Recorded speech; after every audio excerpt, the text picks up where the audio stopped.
봉독하겠습니다.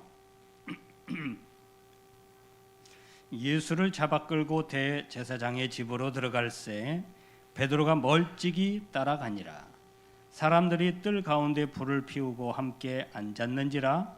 베드로도 그 가운데 앉았더니 한 여종이 베드로의 불빛을 향하여 앉은 것을 보고 주목하여 이르되 이 사람도 그와 함께 있었느니라 하니, 베드로가 부인하여 이르되 이 여자여, 내가 그를 알지 못하노라 하더라. 조금 후에 다른 사람이 보고 이르되 너도 그 도당이라 하거늘, 베드로가 이르되 이 사람아, 나는 아니로라 하더라. 한 시간쯤 있다가 또 한 사람이 장담하여 이르되 이는 갈릴리 사람이니 참으로 그와 함께 있었느니라. 베드로가 이르되 이 사람아, 나는 네가 하는 말을 알지 못하노라. 아직 말하고 있을 때에 닭이 곧 울더라. 주께서 돌이켜 베드로를 보시니 베드로가 주의 말씀 곧 오늘 닭 울기 전에 네가 3번 나를 부인하리라 하심이 생각나서 밖에 나가서 심히 통곡하니라. 아멘. 할렐루야. 할렐루야. 오늘도 주님이 주시는 이 말씀 가운데 우리를 심각하게 각오하게 하고 결단하게 하는 말씀이 있기를 주님의 이름으로 축원합니다. 할렐루야. 어렸을 때 분명히 생각나기는 저도 이 대성통곡한 적이 있었던 것 같습니다. 그리고 살아가면서 몇 번이나 이렇게 통곡한 일이 있었던 것 같아요. 여러분들도 아마 통곡한 일이 있었을 거예요. 무엇인지 몰라도 억울한 것 같고, 화도 좀 나는 것 같고, 후회가 좀 되는 것 같고, 여러 가지 복합적인 마음이 합쳐져서 대성통곡하게 했던 일이 있었을 겁니다. 이 통곡이라는 말의 뜻은 소리 높여 슬프고 서럽게 운다라는 뜻이랍니다. 이 대부분 통곡하는 사람들 보면 어린 아이들이 통곡을 많이 해요. 이거 통곡인지 뭔지는 잘 모르겠지만 어쨌든 굉장히 서럽게 우는 아이들을 보면 야, 제가 뭘 알아서 저렇게 통곡하는 걸까 싶을 정도로 아이들이 어렸을 때 많이 통곡을 합니다. 차차 나이가 들어감에 따라서 통곡하는 일이 적어지지요. 아니, 통곡하는 일이 적어지는 것보다는 통곡하지 않게 돼요. 절제하게 되고 그걸 자제하게 돼요. 통곡해야 하는 일에도 통곡하지 않게 돼요. 그걸 능력이라 할 수 있을까요? 근데 가끔은 우리 통곡해도 괜찮을 것 같습니다. 사람들 이야기 들어보면 저도 그렇고요. 통곡한 후에 대부분 물어보면 속이 다 시원하다고 그래요. 통곡한 다음에 와 울어버리고 난 다음에 어찌됐든 간에 왜 울었는지는 잘 모르겠지만 막 울고 난 다음에 속이 다 후련하고 시원하대. 왜 그런 걸까요? 속에 발산하지 못했던 것, 털어버리지 못했던 것, 응어리졌던 것, 이런 것들을 발산을 해서 그런 걸까요? 우리 가끔 이렇게 통곡하는 시간을 가졌으면 좋겠어요. 근데 아무 때나 아무 곳에서 통곡하면 참 이상한 사람으로 몰릴 수 있습니다. 그러니까 여러분 교회에 와서 한적한 시간에 아무도 모르게 하나님 앞에서 통곡하시기를 바랍니다. 할렐루야. 가끔 이렇게 하나님과 통곡을 하고 나면 하나님과 굉장히 가까워짐을 느끼게 되실 겁니다. 그래서 여러분, 우리 신앙인들은 하나님 앞에서는 어린아이와 같이 통곡하는 시간이 잦아야 돼. 우리의 사람의 생각에는 두 가지의 생각이 있습니다. 긍정적인 생각과 부정적인 생각이 있어요. 이 생각들이 각기 다른 두 갈래의 행동을 만들어내고요, 그에 따른 삶을 달라지게 만들지요. 그래서 사람에게 있어서 생각이라는 것은 아주 중요한 것이고요, 교회와 성도들에게는 더욱 그렇습니다. 어떻게 생각하느냐, 똑같은 일을 앞에 두고도 어떻게 생각하느냐, 이걸 부정적으로 생각하느냐 긍정적으로 생각하느냐에 따라서 결과가 완전히 달라지게 돼요. 자신의 생각을 옳든 그러든 어쨌든 자신의 생각이니까 자신의 생각을 관철시키기 위해서는 각오를 다지게 되죠.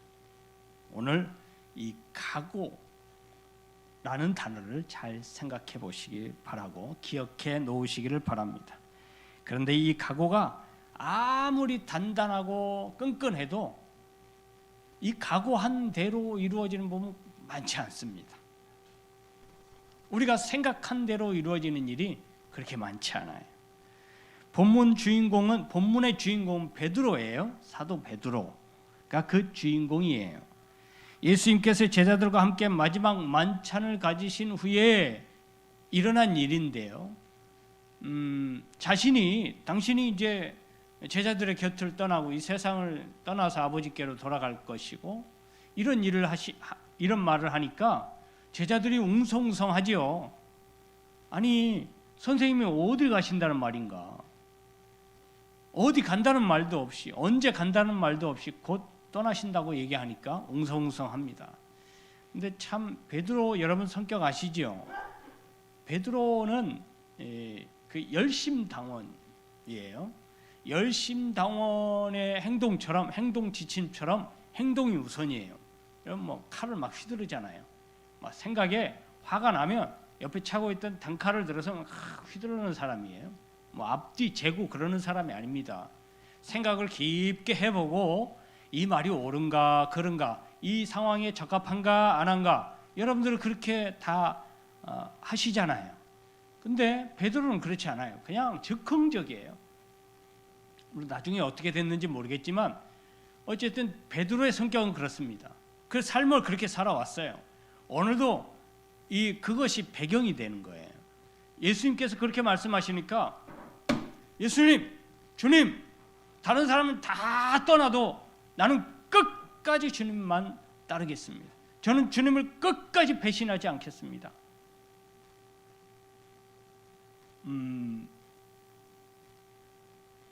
제가 한 선배 목사님 앞에 이런 이야기를 들었어요.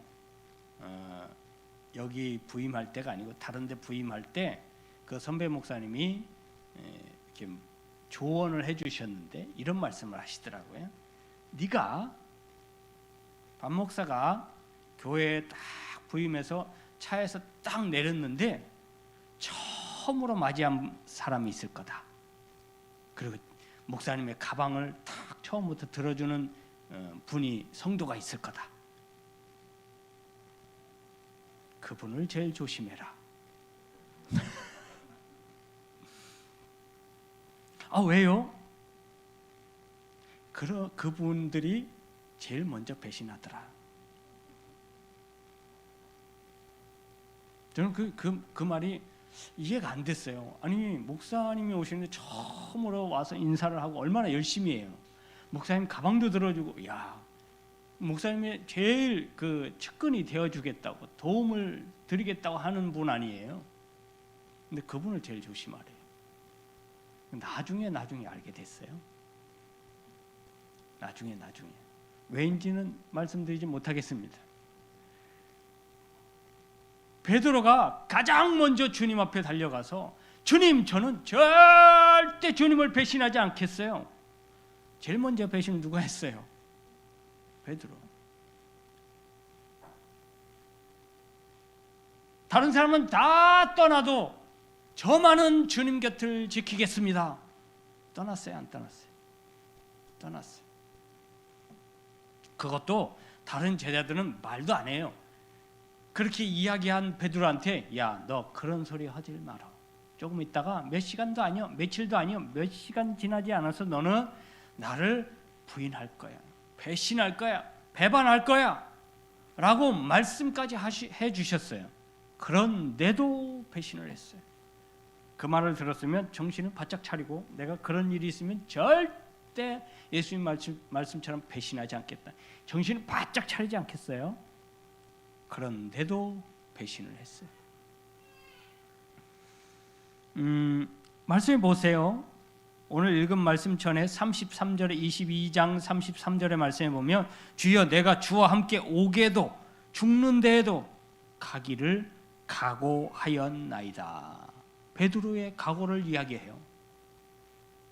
예수와 함께 죽겠다는 거예요. 근데 예수님께서 이 말씀을 들었으면, 저도 이 말을 들었으면 참 위로가 됐을 거예요. 스승 입장에서, 목회자 입장에서 목사님이 하시는 대로 제가 죽기까지 충성하겠습니다. 이 말을 들으면 얼마나 제가 힘이 되고 위로가 되겠어요. 그래서 와, 집사님, 권사님, 장로님, 야, 장로님 때문에 제가 힘을 얻습니다. 열심히 합시다. 이렇게 이야기했을 거예요. 저 같으면. 베드로야, 참 내가 이 어려운 길을 가는데 너의 그 한마디가 나에게 참 큰 위로가 되는구나. 그래, 나와 함께 가자. 이렇게 말씀하셨으면 얼마나 좋았을까요? 근데 예수님은 베드로의 이후의 일을 다 미리 알고 계셨어요. 그래서 경고해주고 계시는 거예요. 안타깝게도 너는 당장은 내 길을 따르지 못하는구나. 나를 배신하겠구나. 별로 좋은 말을 듣지 못했어요. 여러분, 베드로가 성격상 늘 그렇게 충동적이고 앞장서잖아요. 그냥 생각나는 대로 이야기하잖아요. 예수님께서 어느 날 갑자기 제자들에게 야, 세상 사람들은 다 나를 누구라고 생각하디? 어떤 사람은 엘리야, 모세, 세례 요한, 죽었다가 살아난 세례 요한이다. 이렇게 얘기를 한답니다.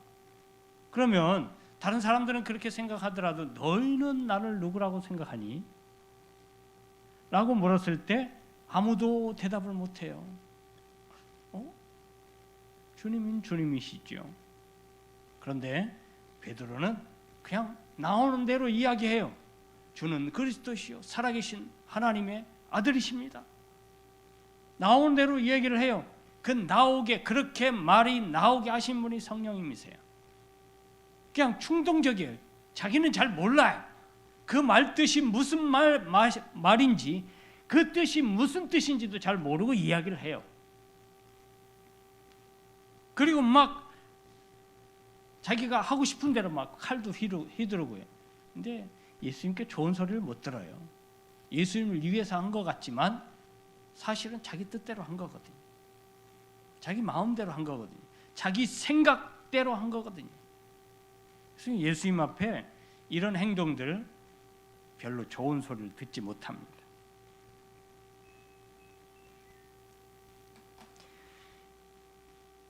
현장에서 베드로에게 하신 예수님의 말씀이 그대로 이루어져요. 베드로는 아무리 각오를 다짐했다 하더라도 누가복음 22장 33절에 내가 예수님과 함께 하겠다고, 십자가에서 죽는 데까지 내가 함께 가겠다고, 내가 죽음을 각오했다고 그 각오를 이야기했지만 그 각오는 몇 시간이 지나지 않아서 그냥 흐지부지 없어져 버려요. 세 번째 부인하고 난 다음에 베드로에게 일어난 일이 있습니다. 아무래도 세 번 네가 나를 부인하겠다고 하신 말씀이 생각났어요. 여러분, 우리에게 오늘 저와 여러분들이 다 잊어버려도 괜찮습니다. 베드로가 세 번 부인했대. 나도 부인할 수도 있겠구나. 예수님과 대면해서 예수님과 동거동락했던 3년여 동안에 동거동락했던 베드로도 배신하는데 나는 나라고 배신 안 할 수 있을까? 나도 배신할 수 있겠구나. 이런 거 다 잊어버리셔도 괜찮습니다. 각오를 다짐해야 되겠구나. 이런 거 다 잊어버리셔도 돼요. 그런데 하나 잊어버리지 말고 여러분 평생 기억하면서 사실 수 있기를 바라는 그 말씀이 생각나서, 우리 다 같이 따라해 보겠습니다. 시작. 말씀이 생각나서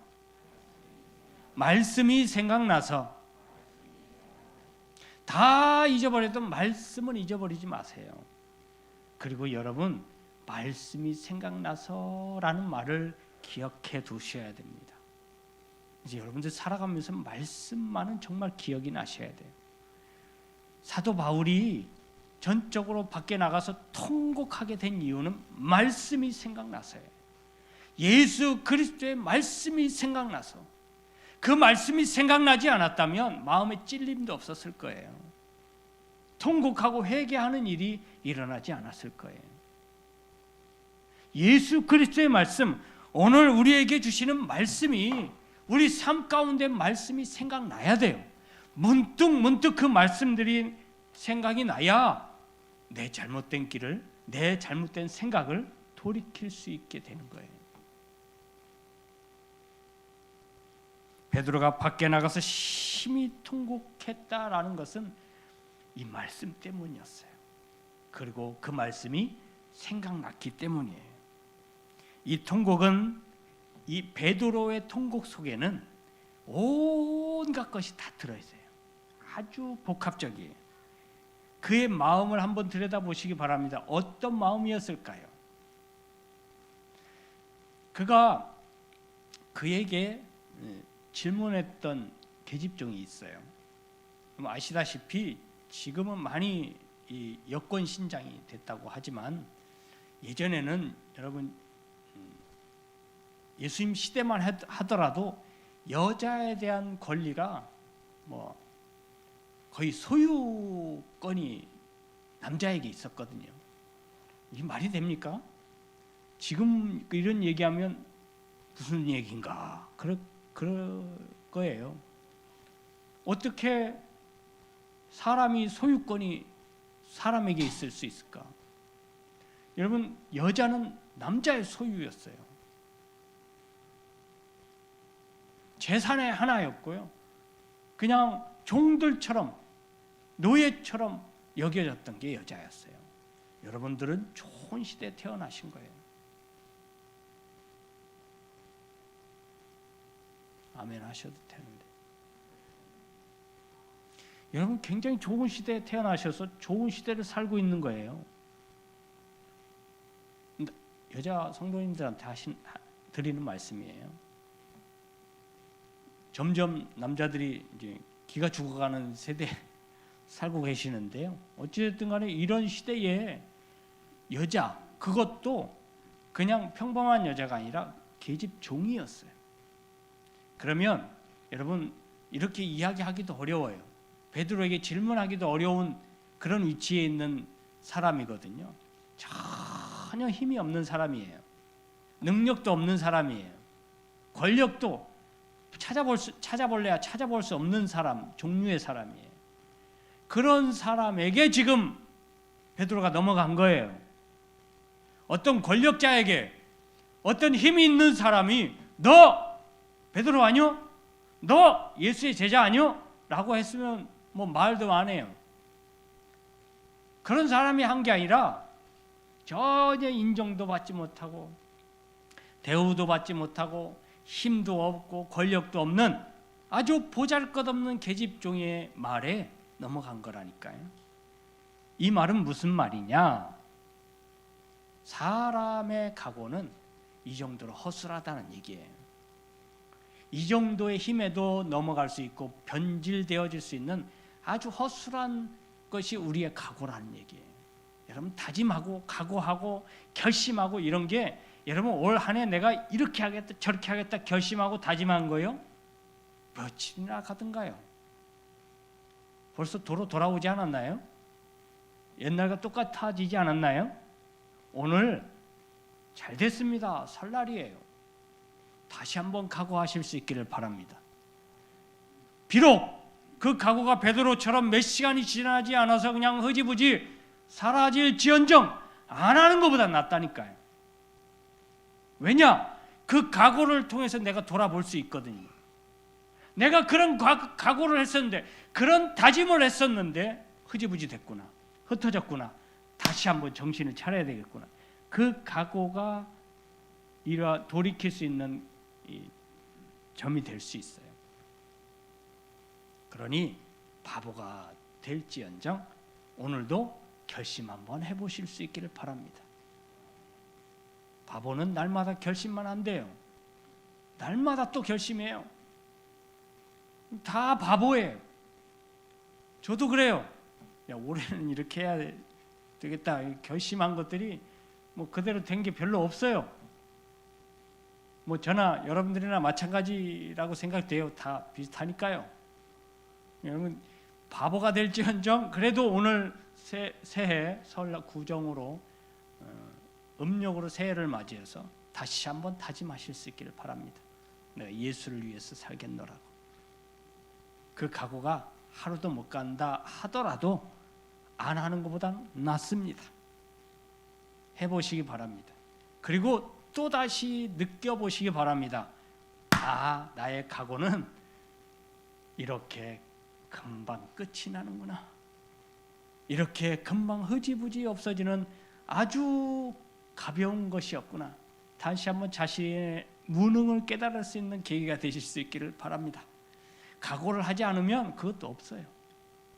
베드로가 이런 각오를 하지 않았으면 누가복음 22장 33절에 그런 각오를 이야기하지 않았다면 뉘우치는 일도 없었을지도 모르겠습니다. 내가 그만큼 자신했었는데 내가 예수를 위해서 살겠다고 그렇게 다짐하고 자신감을 많은 사람들 앞에, 거기 제자들도 있었고요, 예수님도 있었고 다른 제자들도 많이 있었을 텐데 그 많은 사람들 앞에서 자신 있게 각오를 다졌는데 그만 몇 시간도 안 돼서 흐지부지 돼버렸으니 얼마나 자존심이 상했겠어요. 마음이 얼마나 큰 상처를 받았겠어요. 그러니 나가서 심히 통곡했다 그랬어요. 대성통곡한 거예요. 장가도 간 사람이잖아요. 어느 정도 연륜이 있는 사람인데도 나가서 그냥 엉엉 울어버렸어요. 예루살렘에 가면 다윗성에 남아있는 벽 중에 이 밑에 쪽 남쪽으로 남아있는 성벽 중에 통곡의 벽이라고 마지막 남은 벽이 하나 있어요. 여러분 많이 들어보셨죠? 가보셨 분들은 아시겠지만 그냥 높은 벽이에요. 돌로 된 벽, 성벽이에요. 그것만 남았어요. 근데 그 벽에 통곡의 벽을 왜 통곡의 벽이라고 했냐면 뭐 모도를 꼬시고 뭐 죽을 것 같은 고통이 있는 그런 게 아니고, 어쨌든 거기 가면 막 우는 사람도 있지만 우는 사람은 제가 많이 못 봤습니다. 가면 지금 막 경을 읽어요. 이렇게 턱수염하고 까만 옷도 입고 까만 모자 쓰고 조그만 경을 보고 막 계속 하루 종일 경을 읽고 있어요. 그 안쪽에 들어가면 또 토굴 같은 데 있는데 거기는 어린아이처럼 까만 거 똑같아요. 모양은 똑같은데 어린아이부터 연세 드신 분들까지 하루 종일 이러고 있어요. 통곡의 벽 거기에서. 왜 이러고 있을까요? 다시는 이 통곡하는 일이 없도록 기억하고 각오를 다짐하는 거예요. 싹 무너졌잖아요. 이스라엘이, 유대가 싹 다 무너졌잖아요. 왜 무너졌을까요? 하나님과 관계가 무너지니까 싹 다 무너진 거예요. 다시는 이런 일이 없게 하자 하면서 그러고 있는 거예요. 사람의 각오가요, 얼마나 갈까요? 여러분 다짐하고 각오한 것이 얼마나 갈까요? 베드로가 한 것처럼 하루도 못 가서 그런 일이 발생할지언정 우리는 또다시 각오를 하고 살아야 합니다. 그리고 그 각오를 통해서 내가 그 각오가 흐트러질 때 그것이 생각나져야 되는 거죠. 그 중에 말씀이 생각나야 져야 됩니다. 할렐루야. 자신의 각오가 힘없이 무너지는 경험 많이들 하셨을 거예요. 그런데 이 경험을 여러분 크게 많이 하실 필요가 있어요. 베드로도 이런 경험을 통해서 사도 베드로가 된 거거든요. 여러분 그 사도 베드로는요, 일평생 동안 뭐 여담입니다마는 사도 베드로는 닭만 울면 통곡했다 그래요. 안 그렇겠습니까? 새벽에 닭만 울면 통곡했다 그래요. 왜 통곡했을까요? 그게 생각나는 거예요. 그때 자신이 예수를 부인했던 게 생각나는 거예요. 일평생을 그랬다고 합니다. 그래서 베드로의 상징은 닭이요. 닭. 천주교에서는 베드로를 일대 교황이라고 그러잖아요. 베드로는 일대 교황으로 취임한 적이 없어요. 인정한 적도 없고요. 근데 천주교에서는 그냥 일대 교황이라고 그래요. 그래서 천주교의 예배당 꼭대기에 보면 뭐가 있어요? 베드로의 상징 닭이 있어요. 닭. 그 새가 아니고 닭이, 닭도 새지만 어쨌든 닭이 있어요. 닭. 베드로 일생 동안 그것 때문에 몸부림쳤던 사람이에요. 여러분, 닭만 울면 다시 한번 각오하는 거예요. 베드로는 절대 내가 이렇게 대성통곡하는 일이 없도록 해야 되겠다. 그에게는 정말 강력한 충격적인 일이고, 그런 강력한 충격적인 경험을 했기 때문에 그 일평생 예수를 위해서 죽을 각오를 하고 살아갈 수 있었던 거예요. 이 모든 것을 가능하게 한 것은 말씀이 생각나서예요. 여러분, 말씀이 생각나려면 어떻게 해야 될까요? 이것이 중요한 거잖아요. 여기에 말씀이 들어있든지, 그렇지요. 말씀을 내가 보아서 들어서 어찌됐든 이 안에 있어야 돼요. 그래야 생각이 나는 거죠. 아무것도 없는데 생각날 리가 없잖아요. 가끔 가다가 시험 보면 전혀 모르는 문제인데 그냥 생각나서 그냥 답을 쓸 때도 있어요. 그건 들어있던 거예요. 근데 아예 들어있지도 않고 듣도 보도 못했던 것들은 해결 못해요. 여러분, 말씀을 가까이 하십시오. 말씀을 많이 들으십시오. 말씀을 많이 보십시오. 그래야 위급할 때, 필요할 때 생각이 나는 거예요. 할렐루야. 그래야 여러분들의 앞길에 그 말씀이 내게 힘이 되는 거고요. 꽉 막혔다 싶더라도 말씀이 그 해결 방안을 내주는 거예요. 할렐루야. 할렐루야. 하나님의 말씀을 가까이 하셔야 성령님께서도 내 안에 계셔서 그 말씀을 끄집어내 주셔요.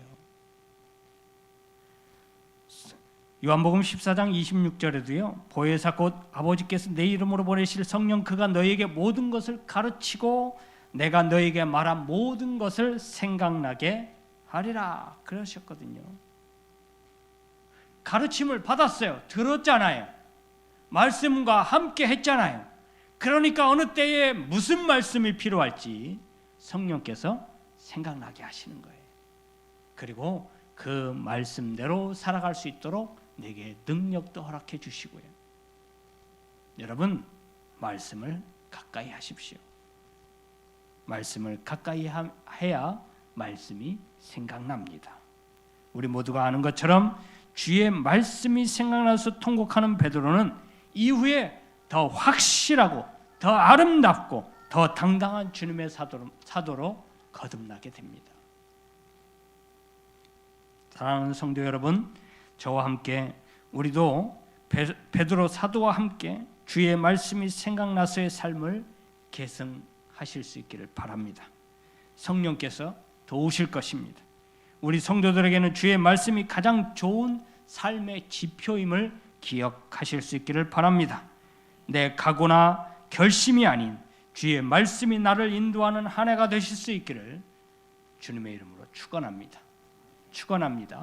기도하겠습니다. 하나님,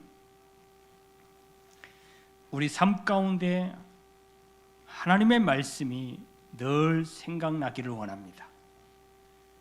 우리의 삶을 살아갈 때 그 말씀이 내 발걸음을 인도하는 등불 되기를 원합니다. 내 삶을 온전히 살아가는데 힘이 되어지는 것이 예수 그리스도의 말씀이 되기를 원합니다. 말씀과 늘 가까이 하고 그 말씀이 늘 시마다 때마다 생각나게 하여 주시옵소서. 이제는 우리 주님 예수 그리스도의 은혜와 우리 아버지 하나님의 무한하신 사랑하심과 성령의 감화 감동 교통 내주 역사하신 은혜가 우리 삶 가운데 하나님의 말씀이 늘 생각나게 도와주셔서 그 생각난 말씀과 함께 날마다 승리하면서 살아가기를 원하는 우리 모든 성도님들 머리 위에, 저희들 가정 위에, 직장 위에, 사업 위에, 일터 위에, 이 나라의 민족과 온 세계 위에 이제로부터 영원토록 함께 있을지어다. 아멘.